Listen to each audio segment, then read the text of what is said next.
Welcome to Sleepy Food Lore, a small, quiet place where everyday foods turn into gentle, unhurried stories you can fall asleep to. Tonight, the story belongs to something soft and slow and deeply familiar: cheese. If you like, you can get comfortable now. Let your shoulders settle a little more heavily. Let your hands rest wherever they've landed. Your jaw can loosen. Your eyes do not need to stay open. Nothing in this episode asks you to concentrate. Nothing in it needs to be remembered. These words are here the way a night light is here in a hallway, or the way a kettle hums in the next room. Present, but never demanding. This is Sleepy Food Lore, where simple foods become long, quiet companions for rest. In each episode, one ordinary ingredient gets to be the center of a slow story. Where it began, how it traveled, the hands that shaped it, the ways it ended up on ordinary plates in ordinary homes. There are histories and little details, and sometimes recipes, but they are not there for learning. They're like soft background music, something your mind can drift in and out of without effort.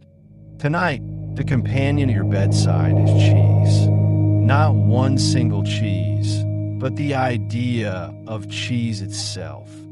The way milk changes when it's given time, the way a pale, liquid thing slowly becomes something firm, fragrant, sliceable, spreadable.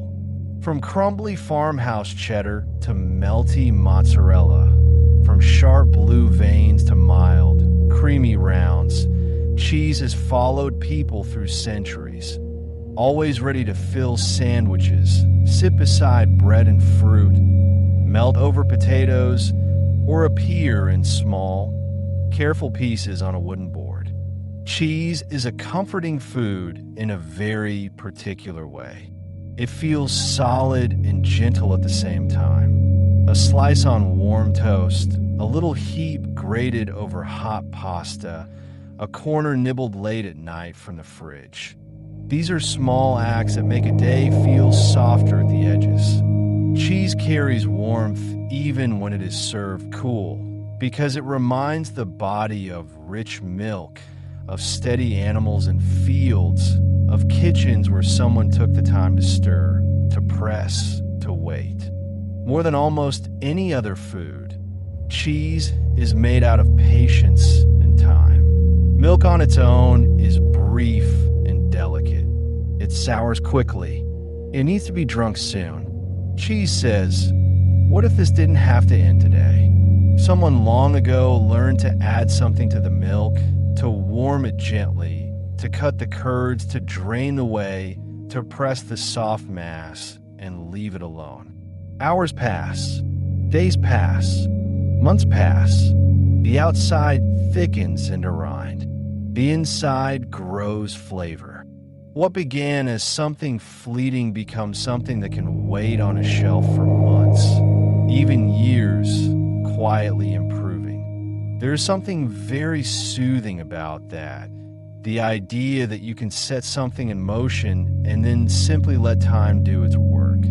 Cheese asks for care at the beginning and attention now and then, but mostly it asks for waiting. It thickens in caves, in cellars, in aging rooms where the air is cool and still. It changes slowly, almost imperceptibly, the way thoughts soften overnight or worries shrink a little by morning. In this episode, the story will wander gently through these ideas. There will be talk of early cheeses in hot shepherd huts, of milk turned solid in animal stomach flasks, of monks in stone abbeys brushing wheels on wooden shelves, of everyday sandwiches and simple grilled toasties. There will be quiet kitchen scenes, knives cutting small wedges, wrappers being folded back, board being set on tables with fruit and bread. There may be recipes later, told slowly, step by step, like a lullaby. but you do not need to follow any of it closely. You're not here to learn about cheese. You are here to rest while cheese keeps you company. The details, the names of cheeses, the places they come from, the way they are made, can drift past like clouds. If your mind wanders away to something else, that is absolutely fine. If you lose track of the story halfway through a sentence, that is perfect. Nothing in this episode will punish you for dozing off. Think of this as being in a quiet kitchen late at night while someone you trust talks very softly about something they love. You hear some words, you miss others. You catch phrases like cellar and rind and milk warming on the stove, and they blur into a gentle background. If you wake briefly and rejoin the story somewhere new, it will still make sense in the only way that matters. It will still be calm and slow and kind. So there's no need to try, no need to hold on, no need to follow along with your full attention. You can let your breath lengthen, your thoughts drift, your body get heavier against the bed or chair. The story about cheese will keep moving in a soft circle, and you can step in and out as sleep comes and goes. If sleep arrives early, that is welcome. If you stay awake and float along with all the little details, that is welcome too. Either way, cheese will be here in the background. Wheels resting in dim cellars, slices folded on plates, strings stretching from toasted bread, quiet proof that time can be gentle. For now, just notice that you are supported.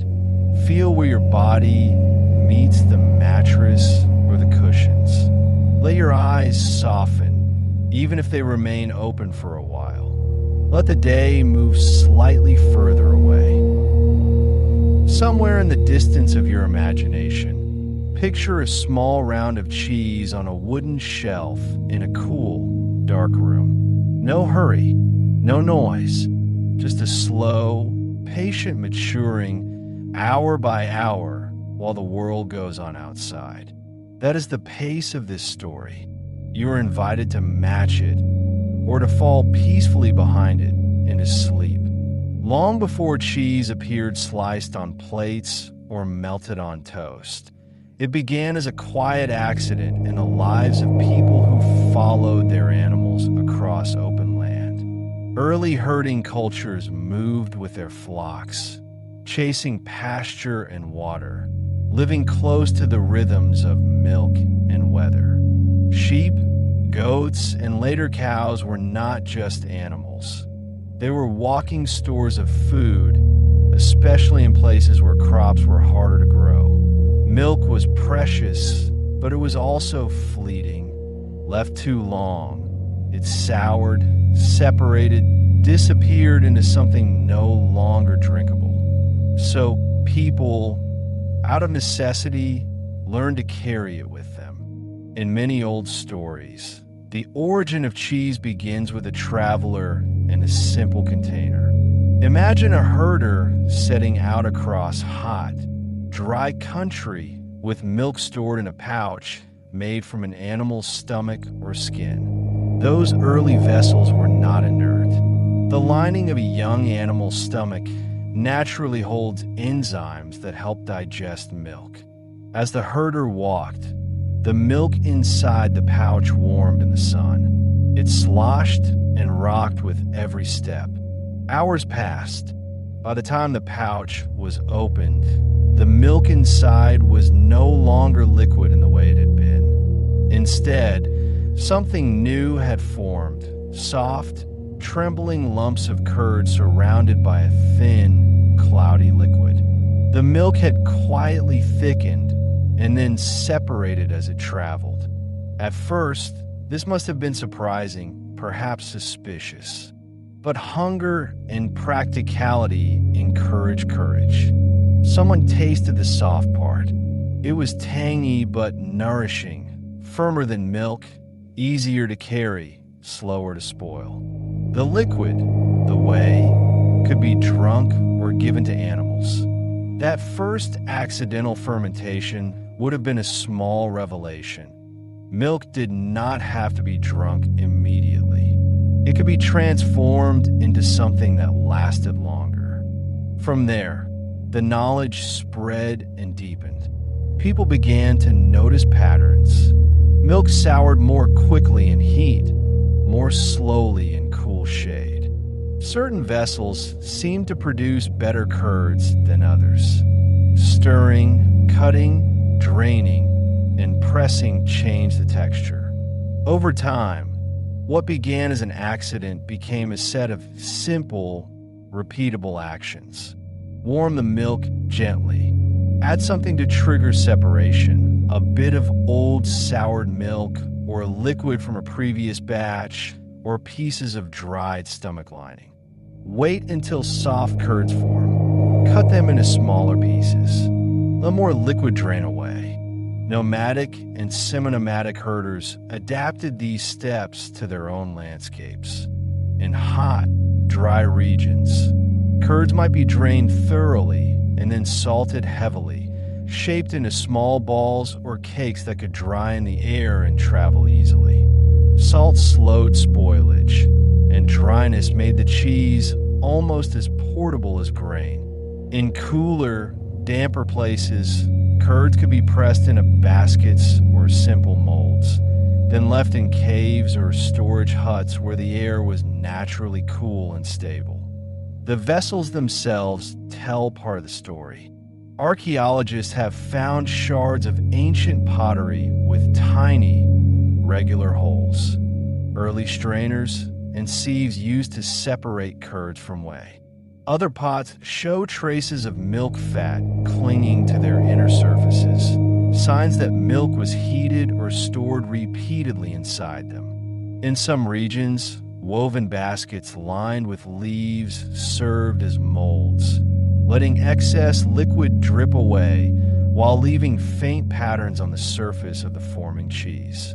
Animal skins, gourds, wooden tubs, and stone basins all played their part as humanity experimented with the best ways to coax solid food out of liquid milk. For early herding peoples, cheese was not a luxury. It was a way of saving summer's abundance for leaner times. When pastures were rich and animals gave plentiful milk, families could not drink it all fresh. But they could turn it into curds and wheels, into lumps and rounds that would sit quietly on shelves or hang from rafters, maturing while the seasons turned. Cheese became edible time, captured, slowed, thickened. In winter, when the animals yielded less and grass grew sparse, those stored cheeses became essential. Different nomadic traditions developed their own preserving methods.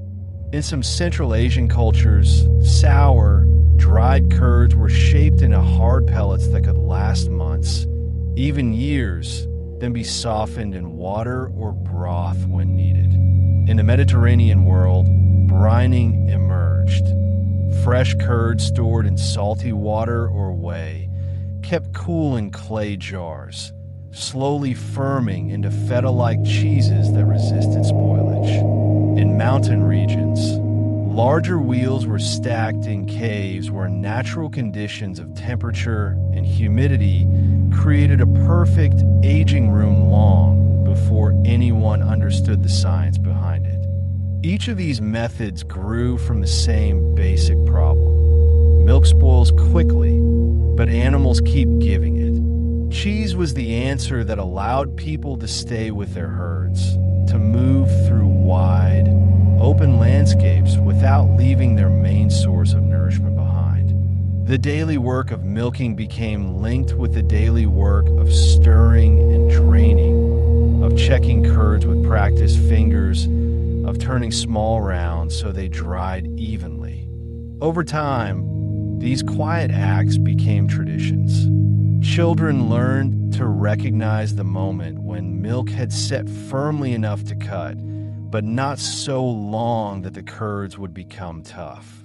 They learned which pots to use, how warm the milk should feel against a wrist, how the curd should sound when stirred, soft, muted, almost like wet cloth moving through water. They learned, too, that cheese demanded waiting. You could not hurry it. Once the curds were formed and shaped, they had to rest, to drain, to transform slowly under cloth or in cool air. In those early centuries, no one spoke of cheese boards or tasting notes. Cheese was simply preserved milk, a way to carry the goodness of animals and grass from one season into the next. Yet even then, there must have been small moments of pleasure. A fresh, soft curd eaten warm on the day it was made. A drier, 10-year piece cut from an older lump. The discovery that the same milk, treated differently, could become many textures and flavors. If you imagine an early herder's camp now, low tents, a fire, animals resting nearby, you might picture a simple bag of milk hanging in the shade, gently dripping way through its seams. Beneath it, a bowl catches the liquid. Beside it, yesterday's curd rests on a woven mat, slowly firming at the edges. In a clay pot, a saltier batch waits for travel. Nothing fancy, nothing labeled, just milk in different stages of becoming cheese. From these quiet beginnings, from herders walking hot paths with stomach pouches, from villagers warming milk in simple pots, from families learning to trust the slow work of time, all the world's cheeses eventually grew. The crumbly farmhouse rounds, the pale, fresh cheeses, the firm, aged wheels and blue-veined blocks, all are distant relatives of those first accidental curds, born out of the everyday need to keep milk safe a little longer. And just as cheese helped early people stretch one day's abundance into many days of nourishment, this old, patient food now stretches one simple idea: milk changing slowly into a whole, gentle story for you to rest inside without needing to hold on to any of the details at all. As cheese moved from nomadic pouches into settled life, it found new homes in the civilizations that built cities and wrote their stories on clay and stone. What began as a traveler's accident became a daily staple in places where milk flowed steadily from settled herds, and hands had time to experiment with salt, presses, and cool storage. In the flat river valleys between Tigris and Euphrates, Sumerians and their successors in Mesopotamia made cheese a measure of wealth and worship. Cuneiform tablets mention dairy alongside grain rations. Workers paid in loaves and curds, temples receiving milk offerings that became soft cheeses for priests. Clay tablets record transactions. 10 measures of milk for cheese making. Shepherds brought ewes and cows' milk to central processing areas where women warmed it in shallow clay vats over dung fires. Rennet from calves' stomachs, saved carefully from slaughter, thickened the milk into curds. These were drained in woven reed baskets, sometimes salted, sometimes pressed under stones into portable rounds. Storage happened in cool cellars beneath mud brick houses or in ventilated storehouses where air circulated through reed mats. Larger wheels for temples stayed wrapped in date palm leaves, turned daily by attendants. Smaller cheeses for trade traveled in clay jars sealed with bitumen, stacked on reed boats, moving downriver to other city-states. Egypt carried cheese reverence further. Tomb paintings show milkmaids carrying amphorae of curds, scenes of curd making beside the Nile, offerings of white cheeses beside bread for the afterlife. pharaohs received the finest, pale, salty curds from river-fed herds, shaped into small pyramids or rounds. Egyptian cheese makers worked methodically. Milk warmed in wide clay bowls set in shallow baths of river water. Natural souring or stomach rennet separated curds. Drained in fine reed mats, the curds were salted heavily with natron, natural salt deposits from desert lakes. Some cheeses brined in clay jars filled with salted whey, others dried into firm blocks suitable for long desert journeys. Archaeologists found actual cheeses in tombs. 3,000-year-old white cheeses hardened into pale bricks, still faintly recognizable. Storage vaults beneath temples stayed cool through Egypt's heat. Clay jars stacked on wooden shelves, turned regularly by temple servants. Trade sent Egyptian cheeses upriver to Nubia, across deserts to oases where nomads exchanged dates and grain. Greece elevated cheese to poetry. Homer mentions cheese in the Odyssey, Cyclops mixing milk with barley meal for fresh curds. Pastoral shepherds made it their craft, carrying milk in goatskin bags that naturally soured and thickened overnight. Mountain cheeses from goat and sheep herds became legendary, sharp, crumbly, perfect with bread and olives. Greek city markets sold cheeses from across the countryside. Athens imported brined used milk cheeses from Sicily, barrel-aged mountain cheeses from Arcadia. Storage happened in cool olive oil cellars or brine jars beneath houses. Larger wheels wrapped in fig leaves stayed on wooden racks where air circulated freely. Cheese stalls filled agora with sharp, milky tang. Rome perfected the system. Pliny the Elder cataloged dozens of regional cheeses in natural history. The best cheese comes from the Alps, he wrote. Roman legions carried hard cheeses on campaigns. Portable, nourishing, needing no cooking. Villas maintained dairy sheds where slaves tended herds and made daily batches. Roman cheese-making followed strict patterns. Milk warmed precisely in bronze or clay vats. Rennet measured carefully. Curds cut to exact size. Drained, salted, pressed in wooden hoops. Wheels marked with estate stamps. Wrapped in chestnut or grape leaves for trade. Storage became an art form. Cool cellars beneath villas held tiered wooden racks. Natural caves near Rome aged larger wheels. Smokehouses produced smoked cheeses for winter. Brine vats lined with pitch preserved fresh varieties.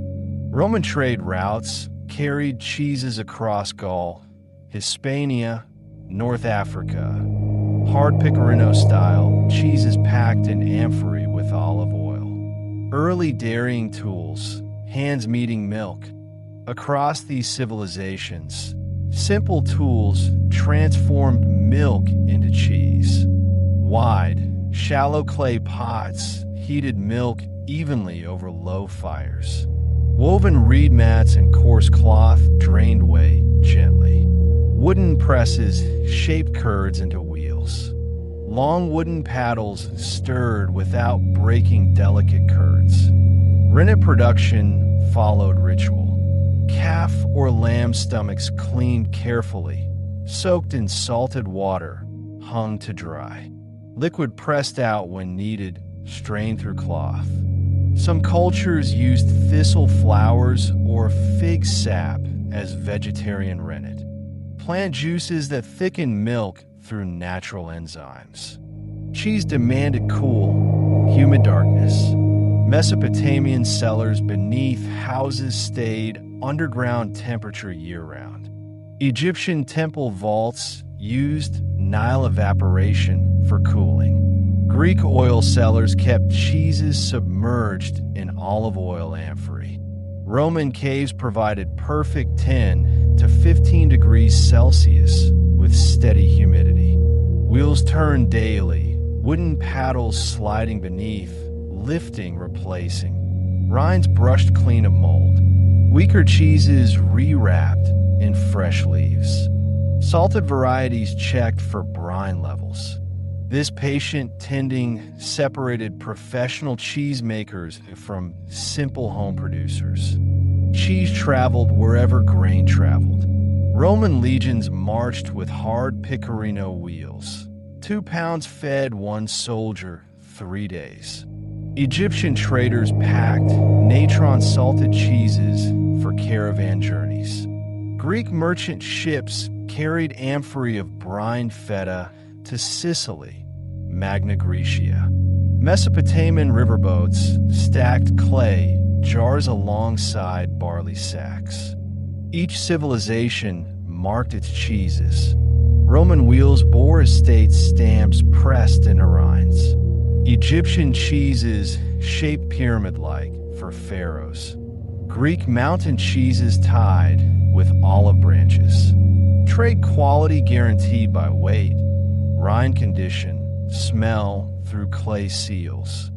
Through hot Mesopotamian cellars, Nile-fed Egyptian temples, Greek mountain pastures, Roman legion camps. Cheese carried same, quiet truth.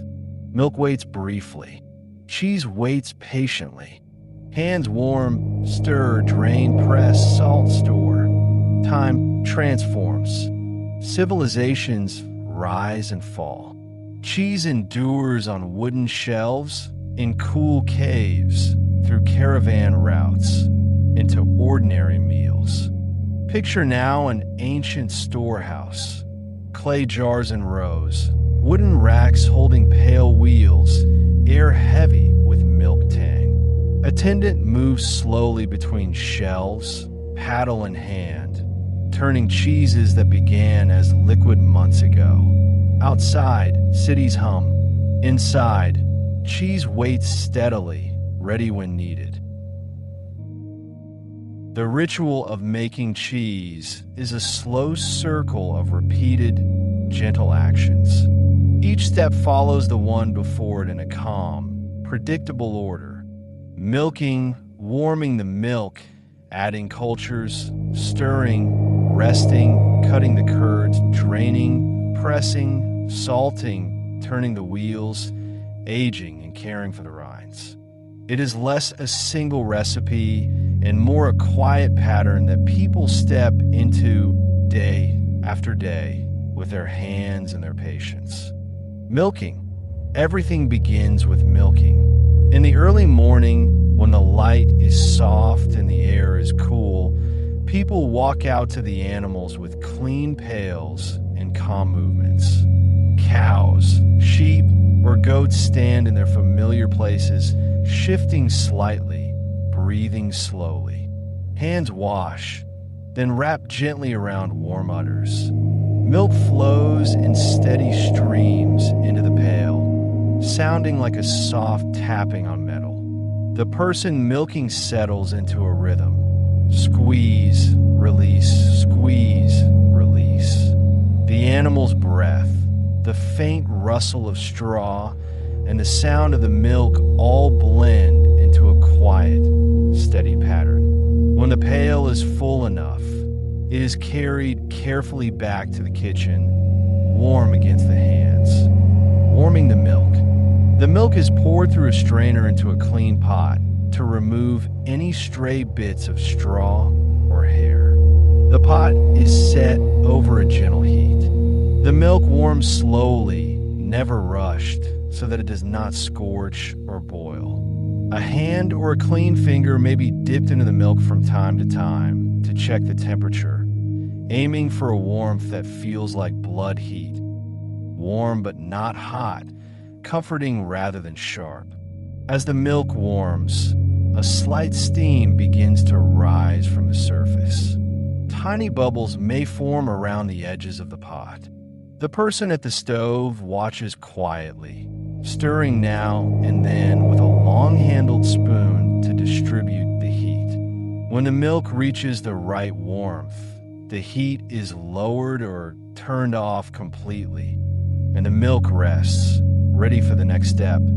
Adding cultures. Cultures are the invisible helpers in cheese. They can be a spoonful of yogurt, a ladle of whey saved from a previous batch, a pinch of powdered starter, or a carefully measured amount of rennet. Each one carries bacteria or enzymes that will gently change the milk. The cultures are added to the warm milk slowly and with intention. A spoon stirs them in with long, even strokes so that they reach every part of the pot. The milk still looks the same on the surface, but something quiet has begun beneath. The pot is covered and left alone for a while, giving the cultures time to wake up and start their work. Stirring. Stirring in cheese making is not frantic or hurried. It is slow and repetitive, like tracing circles in calm water. A long spoon or paddle moves through the milk, reaching the bottom and then gliding up again. Each movement keeps the warmth even and the cultures spread throughout the milk. As time passes, the milk begins to change very subtly. It may thicken almost imperceptibly or feel slightly different against the spoon. The person stirring pays attention to these small signals, trusting their hands and their experience as much as any clock. When the stirring is finished, the spoon is set aside and the milk is allowed to rest. Resting is one of the quietest parts of the ritual. The pot sits undisturbed, covered to keep it warm and clean. The milk now holds the cultures and the warmth it needs. Nothing more is required from anyone for a while. During this resting period, the milk slowly begins to set. It thickens from a liquid into something more like a soft custard. From the outside, nothing much seems to be happening, but inside the pot, the structure of the milk is changing. The person making the cheese might use this time to tidy the kitchen, wash a few tools, or simply sit for a moment, knowing that the milk is doing its own work. Cutting the curds. When the milk has set, it is ready to be cut into curds. A clean knife with a long blade is used for this step. The knife is slid straight down into the thickened milk and drawn gently across the pot in one direction, making parallel lines. Then it is turned and moved in the other direction, forming a grid of neat cubes beneath the surface. Each cut helps the whey, which is the liquid part of the milk, to separate from the solid curds. The person cutting moves slowly and steadily, careful not to tear or mash the curds. The pot fills with little pieces that wobble softly when the pot is gently moved. This is the first time that the future cheese becomes visible. Stirring the curds. After the curds are cut, they are stirred again, this time much more delicately. A spoon or paddle is used to move through the pot, lifting and turning the curd so that they firm up a little and release more whey. The stirring may be gentle at first and then a bit more vigorous, depending on the type of cheese being made. The curds become smaller and firmer as they are stirred and as they continue to warm in their way. The person stirring listens to the soft sound of curds bumping against the sides of the pot and watches the texture change. This step can take some time, and it rewards patience. Draining. Draining separates the curds from the whey. Clean cheesecloth is laid inside a colander or a perforated mold, ready to catch the curds. The contents of the pot are poured slowly into the cloth, or the curds are ladled carefully with a small cup or ladle. The whey flows through and runs away, leaving the curd behind. The cloth is then gathered at the corners and tied, forming a loose bundle. This bundle may be hung over a bowl or set in a colander so that gravity can draw out the remaining liquid.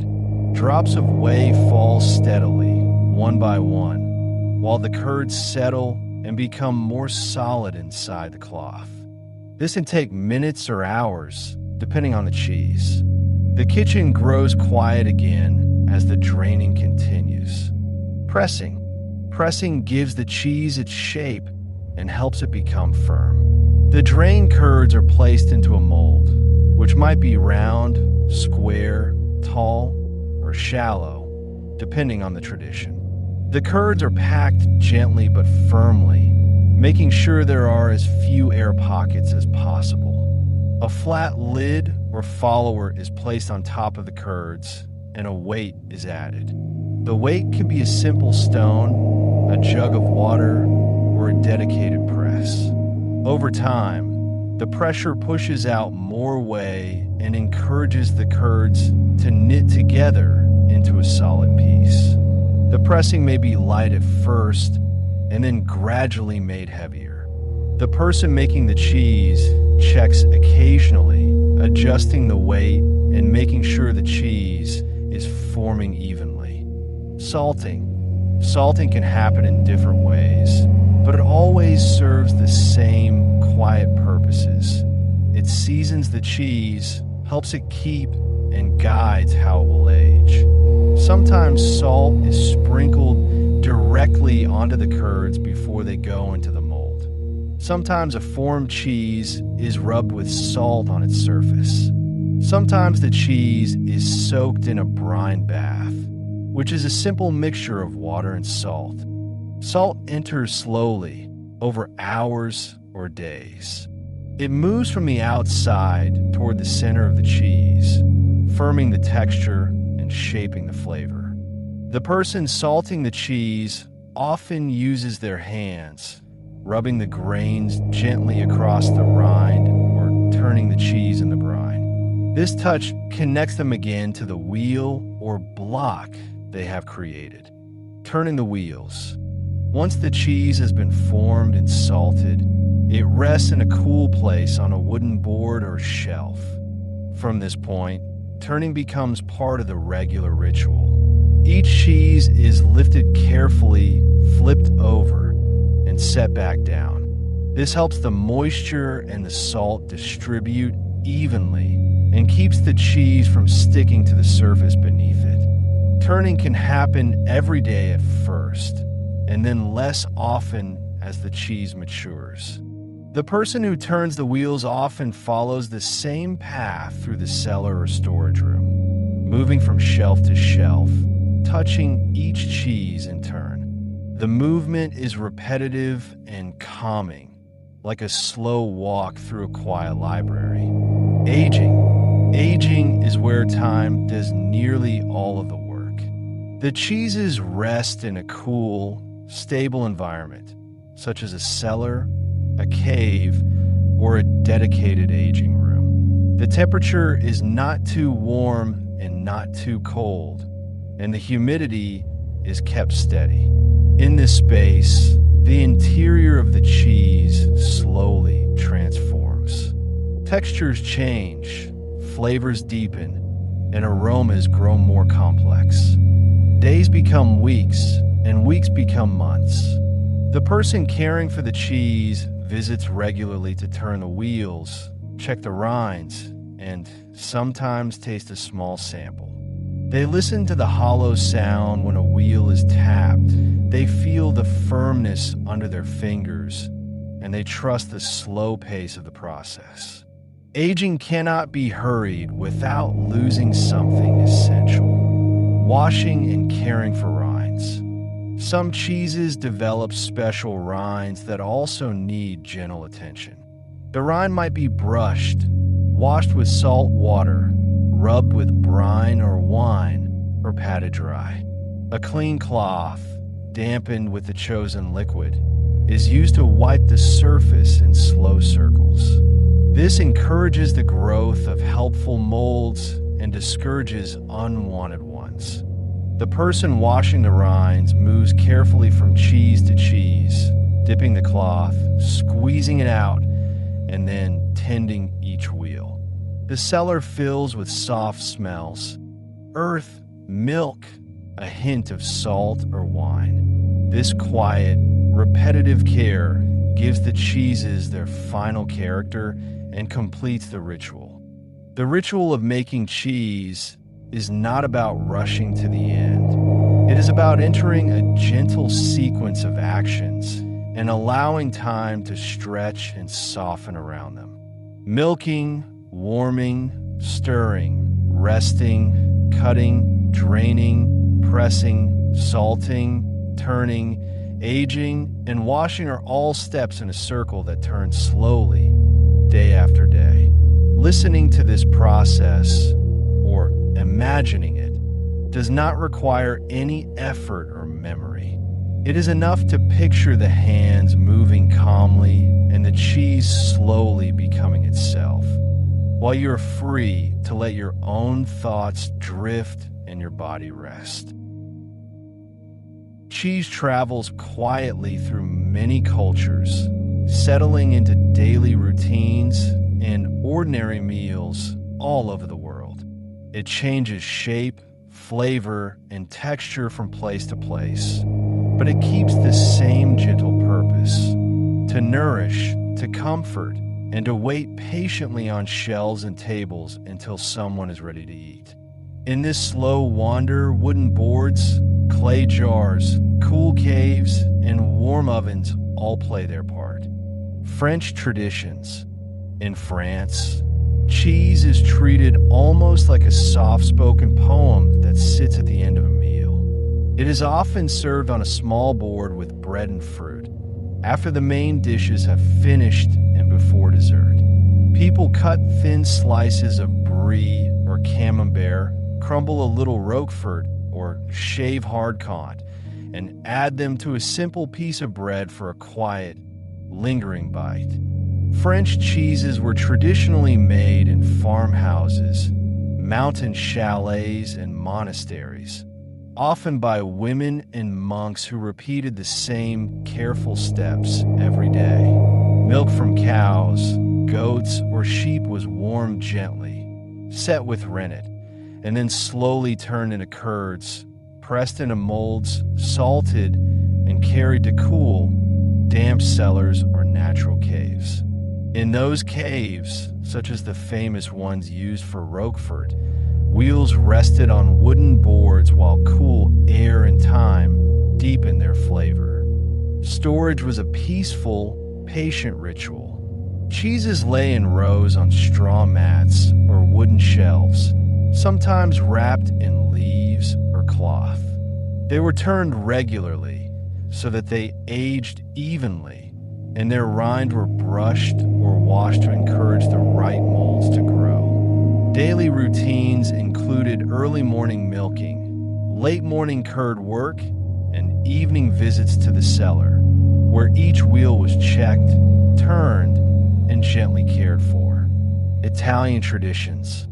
In Italy, cheese lives close to both the pasture and the kitchen table. It appears grated over pasta, folded into risotto, layered in lasagna, or sliced simply beside bread, olives, and tomatoes. Parmigiano Reggiano might be broken into small, crumbly chunks for nibbling, while fresh mozzarella is torn into soft pieces and scattered over a salad or melted onto warm bread. Italian cheeses have their roots in the steady work of shepherds and farmers, especially in regions where sheep and cows graze on mountain and hillside pastures. Families made cheese throughout the year, with especially rich milk in spring and early summer. Large wheels of hard cheeses, like Parmigiano and Pecorino, were made to last for months or years, while fresh cheeses, like ricotta and mozzarella, were prepared to be eaten within a day or two. The storage of Italian cheeses depended on the type. Hard cheeses rested in cool, dry cellars on wooden shelves, and they were turned, brushed, and sometimes rubbed with oil or brine to protect their rinds. Fresh cheeses were kept in cool rooms, in whey or lightly salted water, and eaten quickly while they were still soft and mild. Daily life followed a rhythm of milking at dawn and dusk, heating milk, cutting curds, and tending wheels as regularly as one might tend a fire. Swiss traditions. In Switzerland, cheese is closely tied to high mountain pastures and the sound of cowbells. Families and cheesemakers move their animals up into the Alps in summer, where cows graze on wild grasses and flowers, and then return to the valleys in winter. Cheese from these months often finds its way into fondue pots and raclette pans, where it melts slowly and is scraped or spooned onto potatoes and bread. Swiss cheeses, such as Gruyere and Emmental, were traditionally made in large copper kettles, sometimes right beside the pasture huts. The milk was heated over a steady fire. Curds were cut into tiny pieces, and the mixture was stirred and warmed with great care before being pressed into large wheels. These wheels were then salted and carried to cool storage rooms or mountain cellars, where they could age for many months. The daily routine for Swiss cheesemakers was gentle but demanding. They woke early to milk the cows, worked through the morning to turn milk into curds, and pressed and salted the new cheese by midday. In the afternoon and evening, they would visit the cellars to turn the heavy wheels, wash their rinds with brine, and listen to the quiet echo of their steps in the stone rooms. English traditions. In England, cheese appears in simple, hearty ways. Thick slices of cheddar in a sandwich, chunks of cheese beside pickles, and bread in a plowman's lunch, or crumbles of Stilton after dinner with fruit, and perhaps a small glass of something sweet. These foods are comforting and familiar, and they often carry memories of family tables, pubs, and picnics.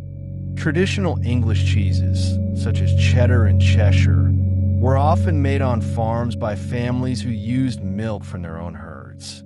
The process involved warming the milk, adding rennet, cutting the curds, and then stacking and turning them in a method called cheddaring before salting and pressing. The pressed wheels were wrapped in cloth and moved to cool storerooms, sometimes caves, where they could age quietly for months.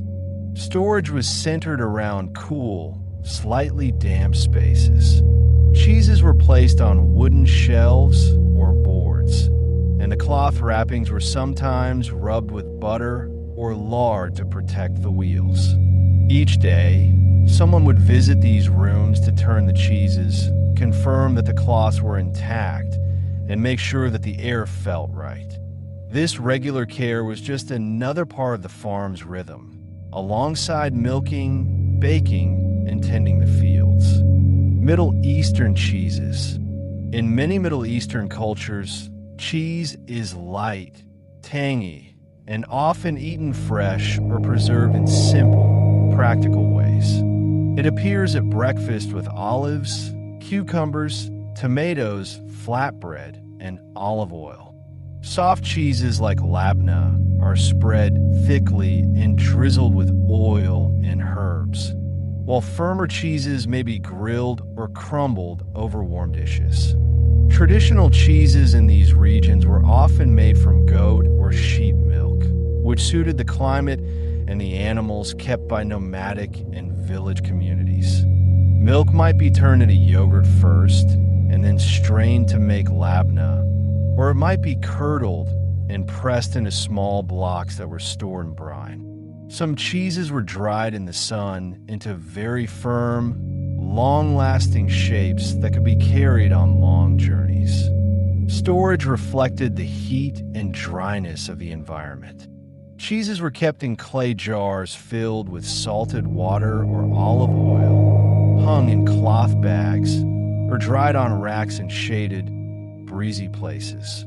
The daily routine could include straining yogurt in the morning, rolling labna into small balls later in the day, and topping up jars with oil or brine in the evening, all within the calm of a kitchen that worked with, rather than against, the climate. Eastern European cheeses. In Eastern Europe, cheese fits closely alongside bread, potatoes, and fermented vegetables. It shows up in simple dishes like cheese-filled dumplings, savory pies, and salads topped with salty crumbles. A small piece of cheese might be eaten with a slice of dark bread and a pickle as a steady, everyday meal. Many Eastern European cheeses, such as Cyrene or Brinza, are brine cheeses made from sheep or cow milk. Milk was warmed, set with rennet, cut into curds, and then pressed lightly before being placed into wooden barrels or clay pots filled with salty brine. Smokehouses were also used in some areas to create smoked cheeses that could last longer and carry a deep, comforting flavor. Cellars and storage rooms were important parts of this cheese life. Barrels of brine cheese stood in cool, dim spaces, and smoked cheeses hung from beams in sheds or kitchens.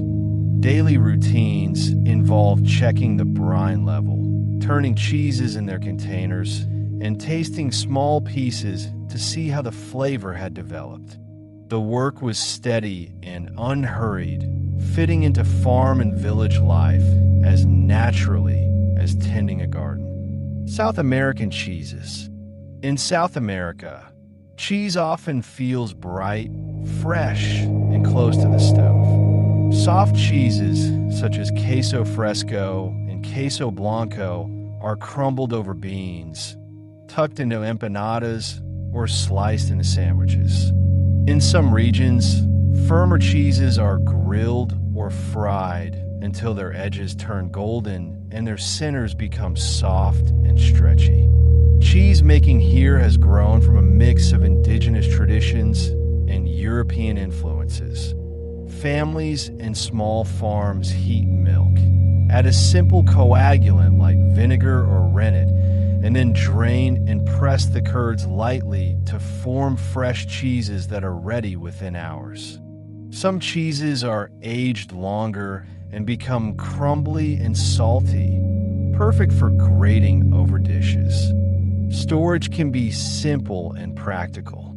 Fresh cheeses may be kept in the refrigerator or in cool water in a shaded place and eaten within a few days.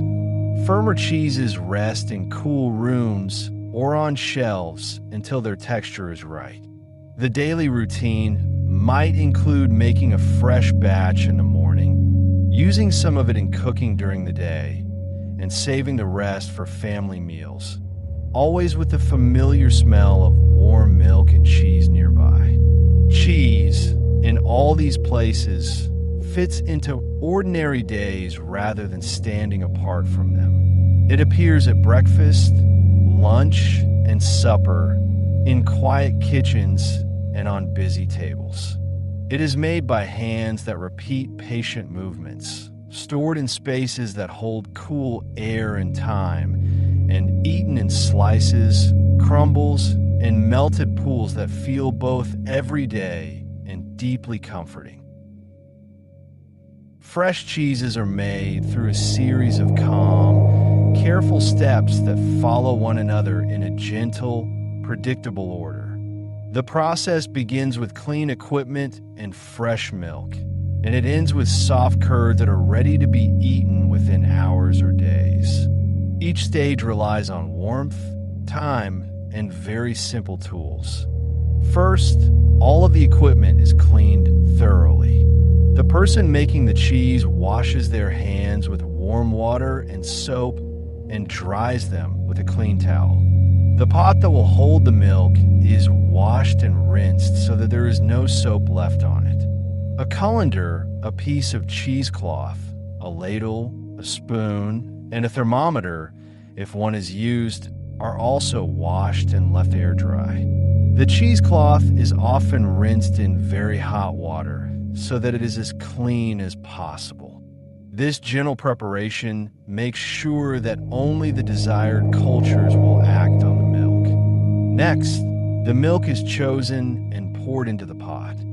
For most fresh cheeses, whole cows, goats, or sheep's milk is used because the fat in the milk gives the cheese a soft and satisfying texture. The milk may be raw, gently pasteurized, or shop-bought, depending on local rules and personal preference. The milk is poured through a fine strainer as it goes into the pot so that any tiny specks of straw or dust are removed. The pot is then placed on the stove over a low flame or a gentle electric heat.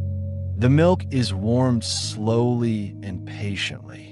The person making the cheese stirs it every few minutes with a long-handled spoon to keep the warmth even throughout the pot.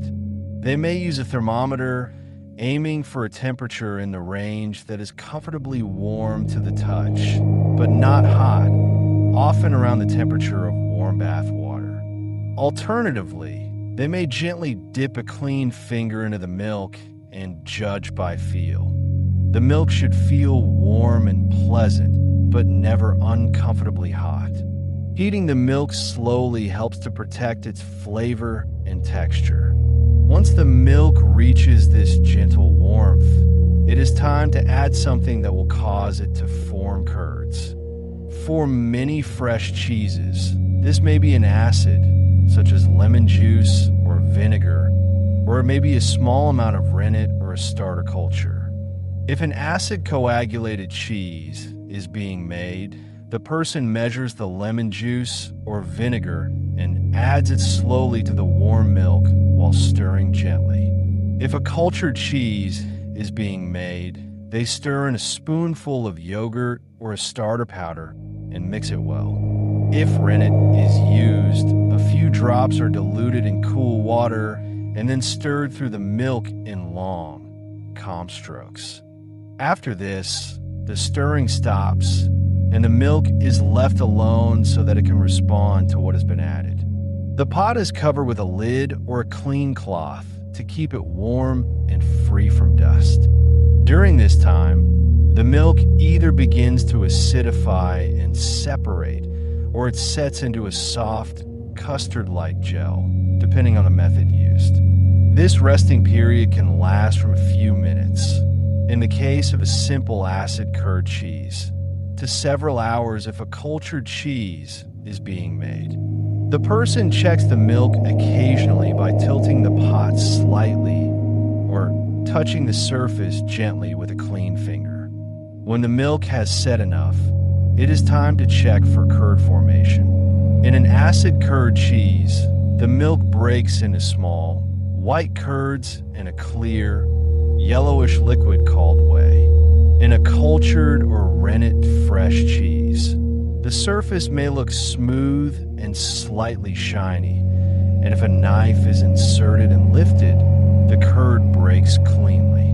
Once this stage is reached, the curds are ready to be handled. The curds are then cut or ladled. For a very soft fresh cheese, the curds may not be cut at all.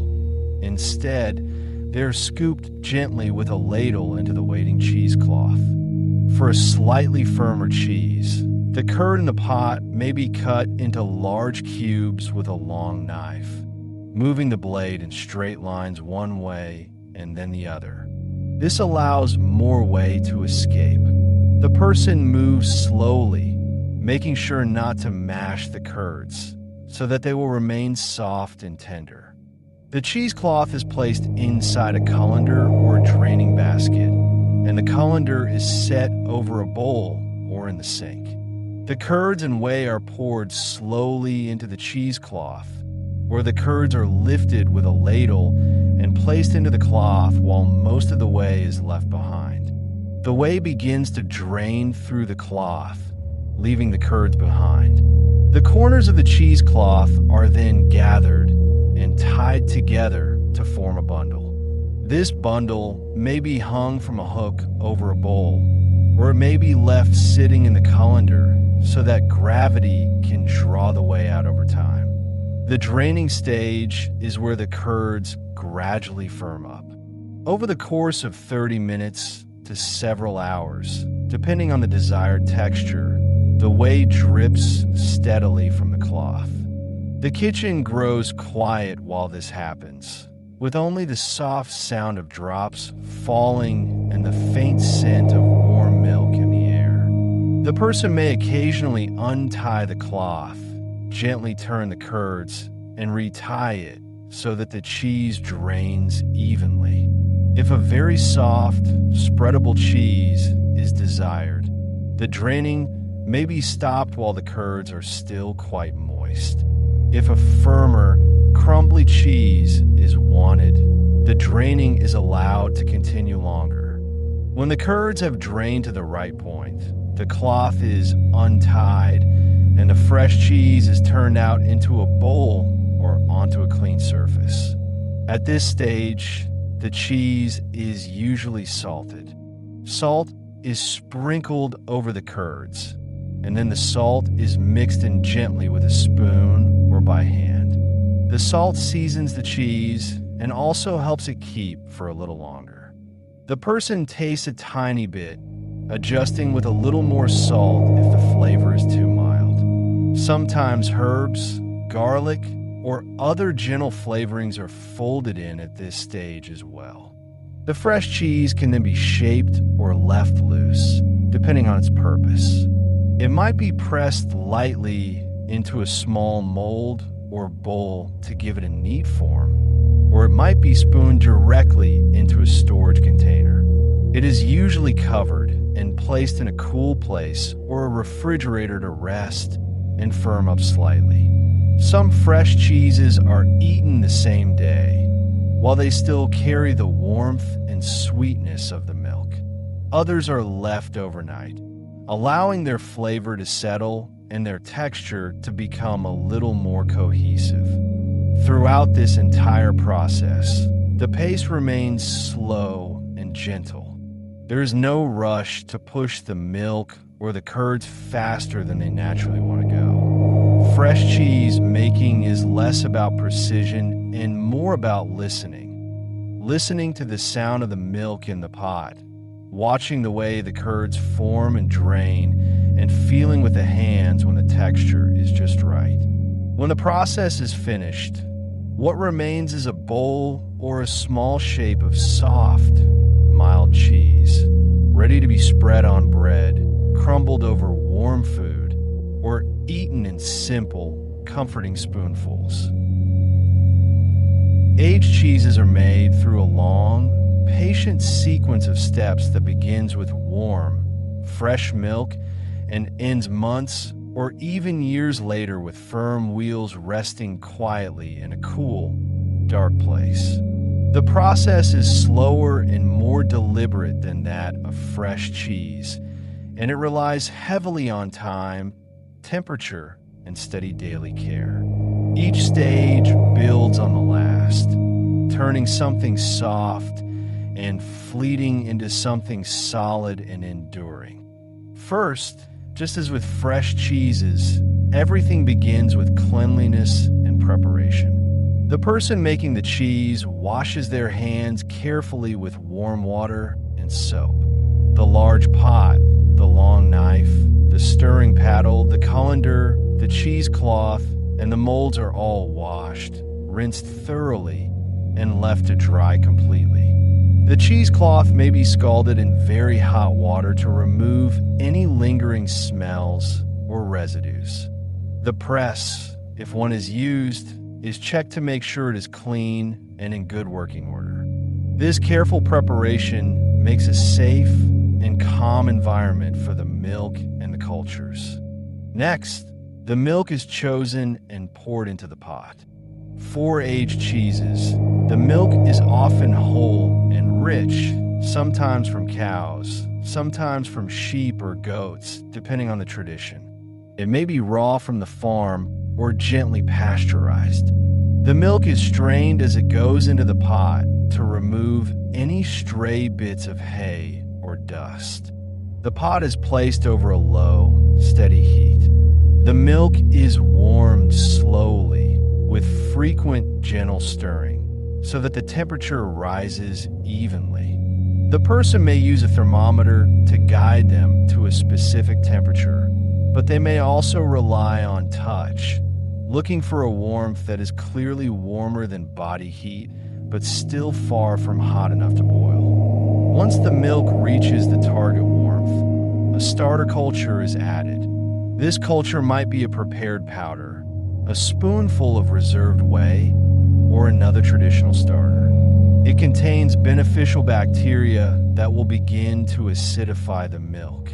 The culture is sprinkled or poured onto the surface and allowed to sit for a minute so that it can hydrate. Then it is stirred in thoroughly with a long-handled spoon or paddle, using slow, sweeping motions to distribute it throughout the pot. The milk rests for a short period, allowing the bacteria to awaken and begin their quiet work. After this brief rest, rennet is added. Rennet is an enzyme that helps the milk proteins come together and form a gel. A small measured amount of rennet is diluted in a little cool water. This diluted rennet is poured into the warm, cultured milk while the paddle moves in long, gentle strokes. The stirring stops after a minute or so, and the milk is left completely still. The pot is covered with a lid or a clean cloth to keep it warm and protected. During the next period, which may last anywhere from half an hour to an hour or more, the milk slowly sets into a soft, jelly-like mass. This stage is called coagulation. From the outside, the pot looks quiet and unchanged, but when the time has passed, the cheesemaker will check the set by inserting a clean finger or a knife and lifting slightly. If the curd breaks cleanly and the cut fills with a little clear whey, it is ready. If it is still very soft and liquid, it is allowed to rest longer. When the curd is firm enough, it is cut into smaller pieces. This cutting step is very important for aged cheeses because it helps control how much moisture remains inside the curds. A long knife, curd cutter, or even a special harp-like tool is used to slice the curd into uniform pieces. The cutting is usually done first in one direction, then in the other, and sometimes at an angle as well, so that the curds become cubes. For many aged cheeses, the curds are cut quite small, almost like grains of rice or small peas. The smaller the pieces, the more whey can escape and the firmer the finished cheese will be. After cutting, the curds are stirred gently at first and then more steadily.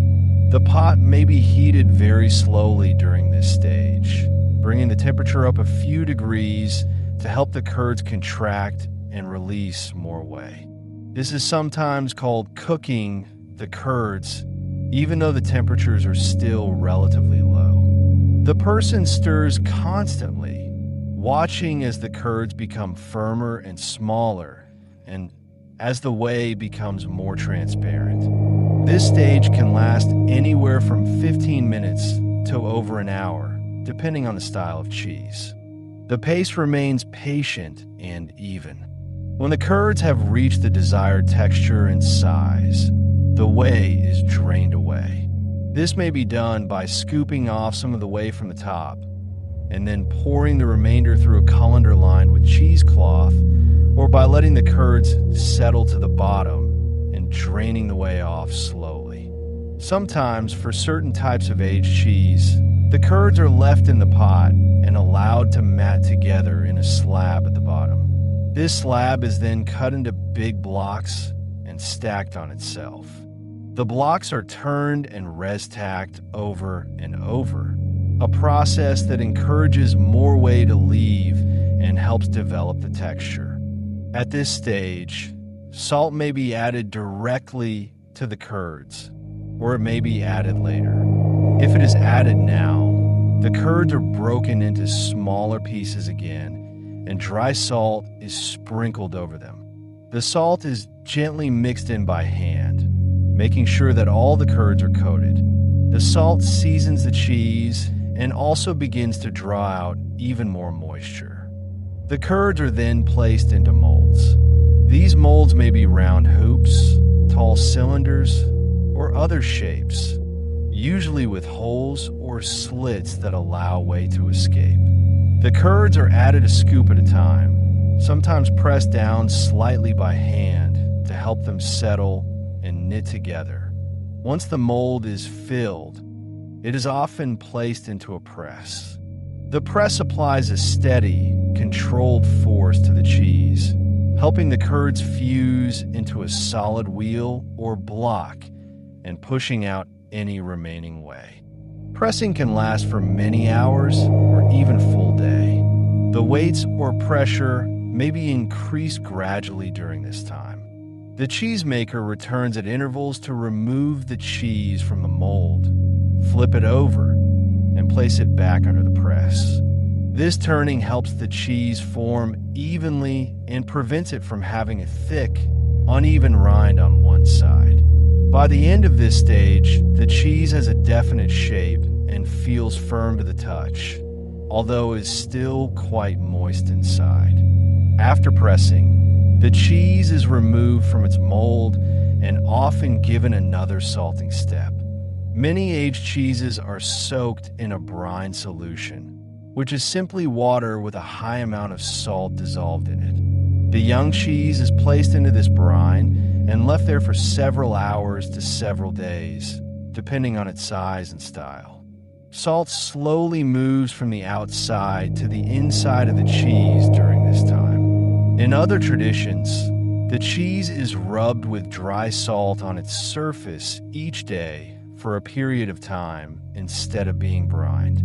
Once the salting is complete, the cheese is ready to move into an aging space.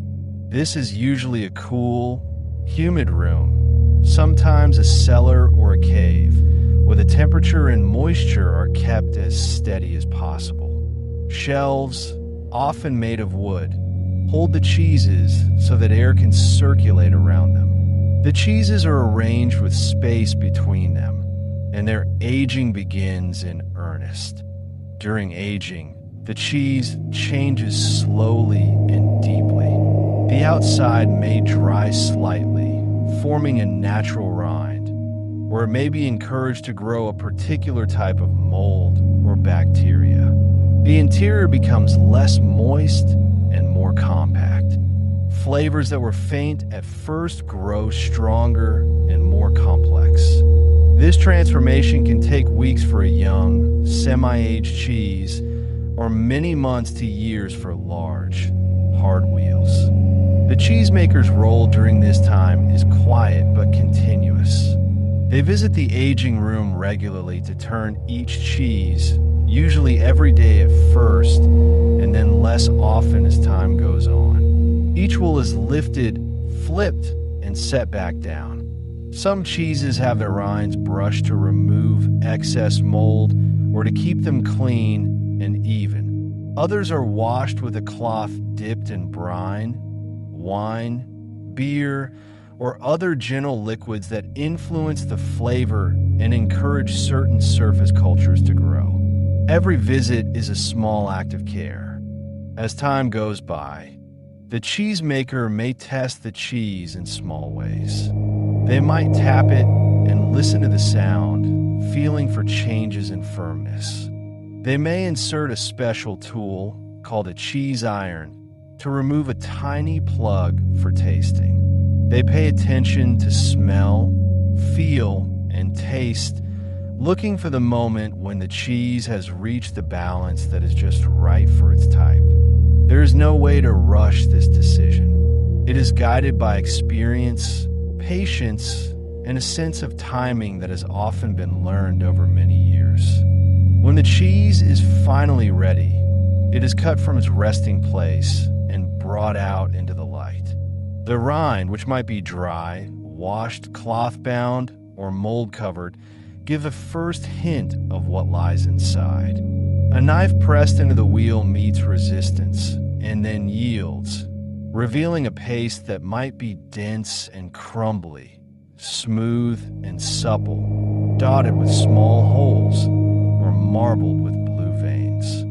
This is the quiet result of all of the earlier steps: the warming, the cutting, the stirring, the draining, the pressing, the salting, and the long aging in the cool, steady dark. Throughout the entire process of making aged cheese, the pace remains unhurried.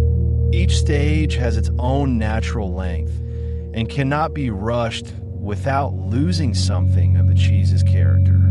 The ritual becomes a kind of conversation between the cheesemaker, the milk, and time itself. When it is described or imagined slowly, it can feel like a story that invites the listener to relax, to picture the calm, repetitive movements, and to rest while the wheels of cheese quietly become themselves on their wooden boards. Ricotta and painter cheeses are both fresh, simple cheeses that come together quickly compared to aged wheels. Yet each follows its own calm, distinct path. Ricotta is traditionally made from the whey left over from making other cheeses, giving it a lighter, more delicate texture. Painter is made directly from whole milk using acid, creating a firmer cheese that holds its shape when cooked. Both processes unfold gently in the kitchen with minimal tools and maximum patience. How ricotta cheese is made: cleaning and preparation. The process begins with thorough cleaning, just as it does for all cheeses. Hands are washed carefully with warm water and mild soap, then dried with a clean towel. The pot that will hold the whey is washed, rinsed several times, and wiped dry with a clean cloth. A colander, cheesecloth, a ladle or skimming spoon, and a bowl to catch the curds are all washed and set ready. The cheesecloth may be dipped in boiling water for extra cleanliness and then hung to drip dry. This careful start ensures that the delicate ricotta stays pure and sweet. Gathering the whey. Ricotta traditionally uses whey, which is the liquid left after curds have been drained from another cheese-making session. This whey still holds protein and richness that was not captured in the first cheese. If fresh whey is not available from a recent cheese making, some recipes begin with whole milk instead, but true ricotta comes from this second extraction. The whey is poured through a fine strainer into the clean pot, removing any stray bits of curd or debris. The pot holds a generous amount, often several liters, because ricotta likes volume. Adding whole milk to make the ricotta richer and ensure a good yield of curds, fresh whole milk is added to the whey. The proportion is usually about 1 part whey to 3 or 4 parts milk, depending on how rich the final cheese should be. The milk pours slowly into the pot, mingling with the whey until the surface looks smooth and even. This combination gives ricotta its characteristic lightness while still carrying enough substance to form soft curds. Heating the mixture. The pot is placed over a low, steady heat.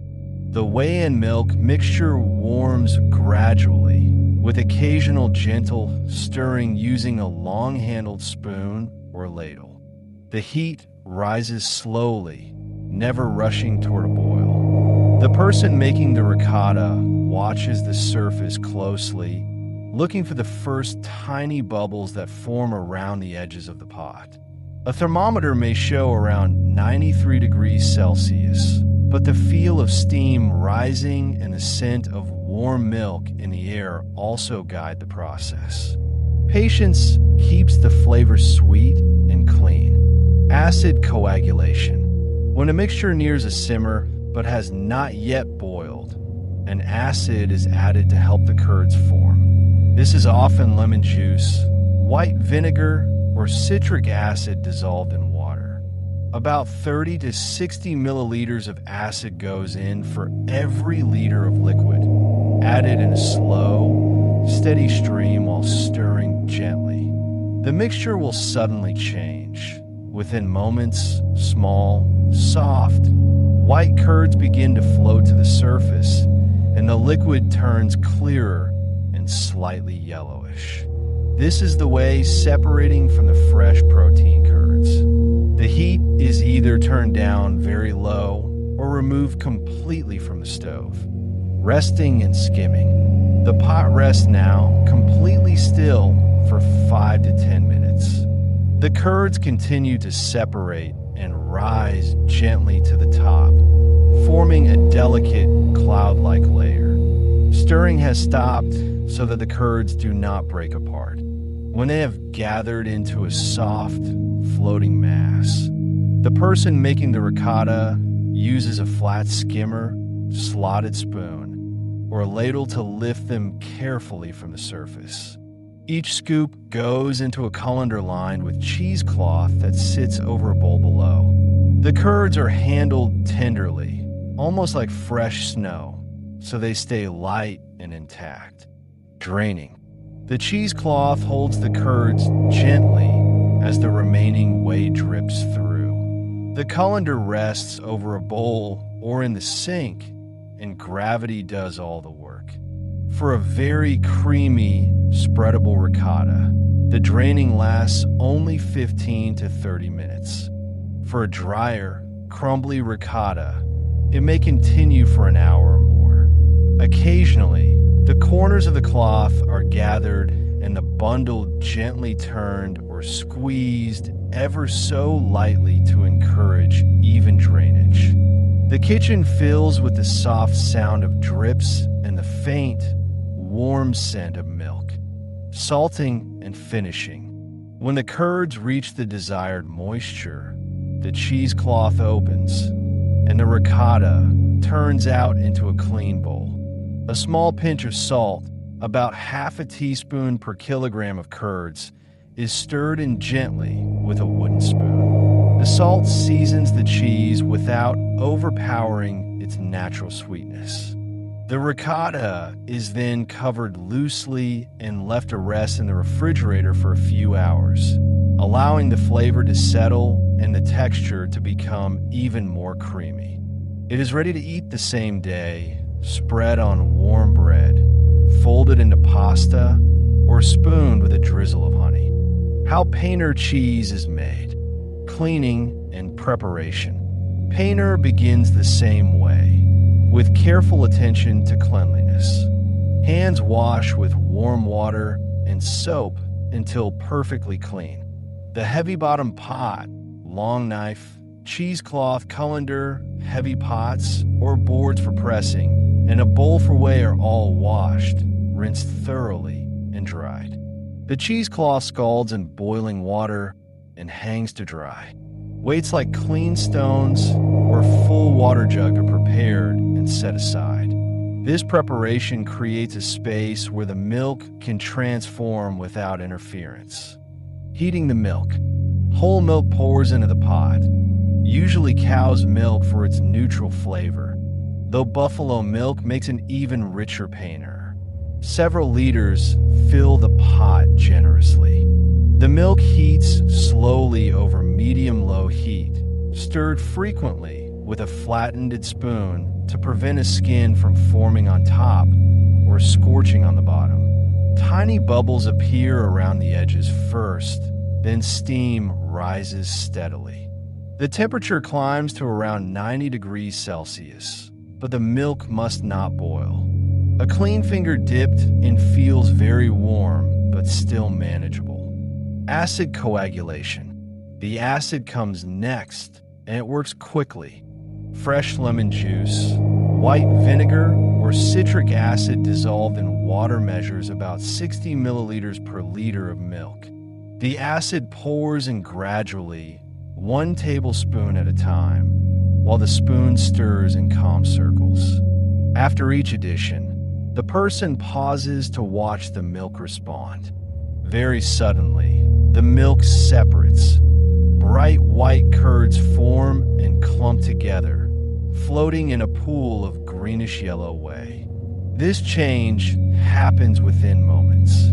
The heat turns off immediately, and the pot rests undisturbed. Resting the curds, the pot sits still for 5 to 10 minutes. This rest allows the curds to firm slightly and the separation to complete. The curds gather into a loose mass on top, distinct from the whey below. No stirring happens during this time. The kitchen grows quiet, waiting for the milk proteins to finish their work. Draining. Cheesecloth lines the colander, and the colander sits over a large bowl or in the sink. The entire contents of the pot pours slowly into the cloth, letting the whey drain away cleanly. The whey may be saved for ricotta or other uses.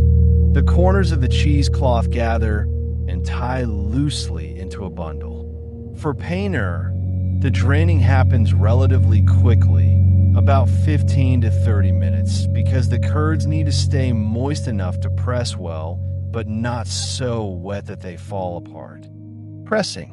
Pressing gives painter its firm texture and clean shape. The drained curds in their cheesecloth bundle go onto a flat surface, like a cutting board or tray, with another board or plate placed on top. Heavy weights pressed down. First a large pot filled with water, then additional stones or jugs to increase the pressure gradually. The bundle flattens slowly as more whey squeezes out through the cloth.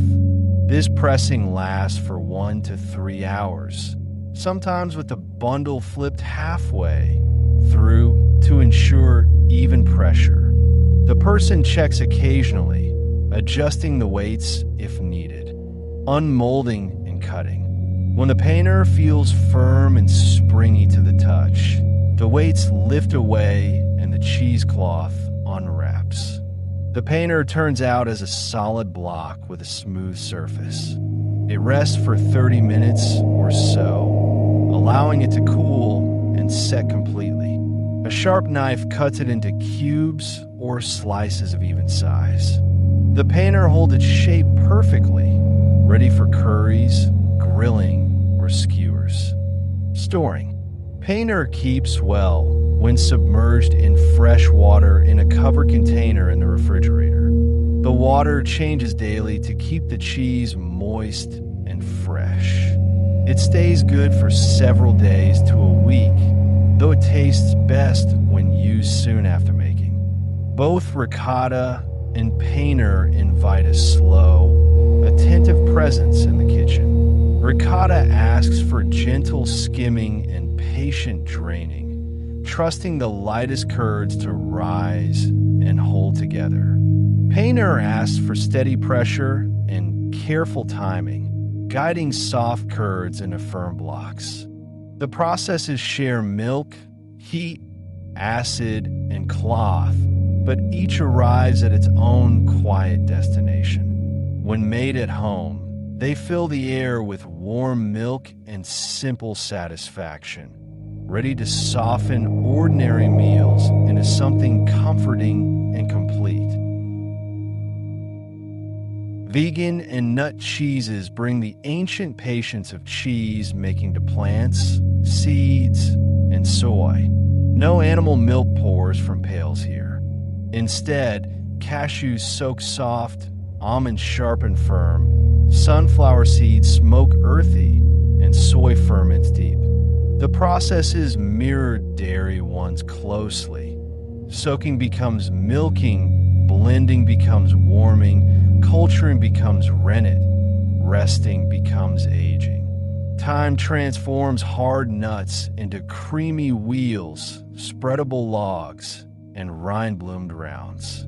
These cheeses rest in cool corners just as traditional wheels do, yielding to the knife with the same gentle pull. Cleaning and preparation.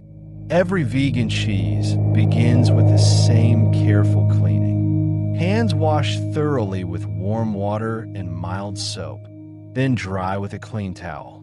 The blender jug rinses several times under hot water and wipes dry inside with a clean cloth. Glass jars, spoons, spatulas, cheesecloth, and colanders wash the same way, with no soap residue left behind. Cheesecloth scalds in boiling water and hangs to drip dry over a bowl. Molds, if used, scrub with salt water and air dry completely. Cutting boards wipe with vinegar and rinse clean. This quiet preparation welcomes plants into the cheese world purely. Soaking the nuts or seeds. Soaking replaces milking in vegan cheese making. Raw cashews, almonds, sunflower seeds, pumpkin seeds, macadamias, or hemp hearts measure in a bowls. 1 cup nuts to 2 cups cool, filtered water. The nuts sink and swell slowly overnight, 8 to 12 hours, in the refrigerator or on the counter. Skins loosen on almonds. Cashews turn buttery soft. Seeds plump faintly earthy. In the morning, the soaking water drains away through a fine strainer. The softened nuts rinse once more under cool running water. They rest damp and ready, breathing plant richness into the air, blending into a smooth base. The blender fills halfway with soaked nuts or seeds. Cool water adds slowly, 120 to 180 milliliters at first, just enough for smooth blades. 1 teaspoon of salt, 1 minced garlic clove, 1 teaspoon of nutritional yeast for umami, and fresh lemon juice, about 15 milliliters, going next. The blender runs on low speed first, then higher, pulsing to avoid overheating. A thick, creamy paste forms, smooth as fresh curd. If too thick, a tablespoon more water adjusts it. The paste tastes now clean, nutty, faintly sharp. It pours into a clean bowl and waits. Adding cultures. Cultures wake the plant base just as they do milk. Vegan mesophilic culture powder measures half a teaspoon per cup of nuts and sprinkles onto the paste. Rejuvelac from sprouted quinoa waterworks 2, or a tablespoon of sauerkraut juice for lactic tang. Probiotic capsules open and empty their powder. A clean spoon or spatula folds the cultures through thoroughly but gently, scraping the bowl sides to catch every bit. The cultures hydrate and begin their invisible work, turning plant sugars into acid and depth, fermenting and resting. Glass jars fill loosely with the cultured paste, leaving 2 centimeters of headspace for gas. Lids screw on loosely or cover with cheesecloth and a rubber band. The jars rest in a warm place. Oven with light on at 30 degrees Celsius to 38 degrees Celsius, a yogurt maker, or near a pilot light. They sleep 12 to 24 hours first. Bacteria multiply quietly. Lids burp once or twice daily to release carbon dioxide pressure. The paste bubbles faintly. Taste sharpen. Yogurt day 1. Cheese edge day 2. When tang peaks, the jars move to the refrigerator to slow the cultures. Draining and shaping optional. For firmer vegan cheeses, the paste drains briefly in cheesecloth over a bowl. Whey like liquid, slightly tangy, drips away for 30 minutes. The drain paste firms just enough to pack into molds, small rounds, logs, or hoops lined with cheesecloth. No heavy pressing happens. A light board and small weight rest on top for an hour or 2. For spreadable styles, draining skips entirely. The paste stays soft and spoonable, salting the surface. Salt scatters light across the shaped cheeses, about half a teaspoon per small wheel. Hands rub it gently into the surface, or the cheese rests salted for 12 hours. Some styles brine in salted water for deeper seasoning. The salt draws faint moisture, firms the outside, and guards against unwanted molds. Excess salt brushes away softly. Aging and rind formation. Vegan cheeses age in a refrigerator or a cool 4 degrees Celsius to 10 degrees Celsius space. Cashew wheels wrap loosely in cheesecloth and rest on wooden boards. Daily turning happens for the first week.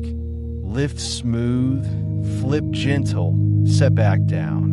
Bloomy rinds form naturally from cultures after 7 to 14 days. White fuzz softening to cream inside. Washed rinds rub with salted water or beer daily. Blue styles pierce with needles and dust vegan penicillium powder, growing veins in 2 weeks. Natural rinds dry, firm over a month. Flavors shift. Week 1 mild, month 1 sharp, month 3 complex. Texturing and flavoring. Some vegan cheeses blend smooth after fermenting, adding coconut oil for firmness or tapioca for stretch. Logs roll in herbs, ash, or black pepper after salting. Smoke styles cold smoke over with chips for 12 hours. Herb wheels fold chopped chives, dill, garlic, or onion powder through the paste before culturing. Each addition happens with slow folds, tasting tiny bits along the way. Storing and serving. Finished vegan cheeses store covered in the fridge for 2 weeks to 2 months, depending on style. Bloomy rounds dust lightly with rice flour to prevent sticking. Firm logs slice clean after 10 days. Spread spoons straight from jars. Wooden boards wait with bread, fruit, crackers. Knives glide slow. Cream pulls long. Plant patience meets the same sleepy table as milk. Special processes for soy and seed cheeses. Soy begins differently. Firm tofu presses dry under weight overnight, then cubes and cultures in brine. Sunflower seeds soak, blend with tahini and smoke powder. Ferment fast in 3 days. Hemp hearts puree, silk smooth, needing less water. Each plant follows the same circle. Soak, blend, culture, rest, age. Differences stay small. Patience stays large. Vegan and nut cheese making asks the same trust as dairy. Time for soaking, warmth for culturing, cool dark for aging. Cashews bloom brie soft. Almonds snap goat sharp. Seeds smoke cheddar deep. Soy umami lingers gouda firm. No milk needed. The kitchen smells the same. Tang rising, rind damp, cultures active. Hands turn jars and wheels with identical calm. Plants join the ancient circle, resting shelf by shelf, ready to spread, slice, crumble, and melt into quiet comfort. Cheese weaves itself gently into the fabric of modern life, appearing in small, familiar moments without ever asking for attention or ceremony. It melts into warm toast on busy mornings, layers into lunchbox sandwiches, and offers itself as a late-night handful from the fridge door. These everyday acts carry no complexity, yet they soften the edges of rushed days and hurried thoughts, turning ordinary meals into something steady and known. Comfort food. Cheese stands as one of the truest forms of comfort food in contemporary kitchens. A bowl of macaroni elbows coated in molten cheddar arrives, after long work days or rainy evenings, with strings of cheese pulling slowly from fork to mouth. Grilled cheese sandwiches, cut into neat triangles with butter-crisp edges and gooey centers, pressed together in a hot pan and rest on a plate with tomato soup nearby. These dishes require only heat, a little stirring, and time enough to let the cheese yield completely. The body recognizes them instantly.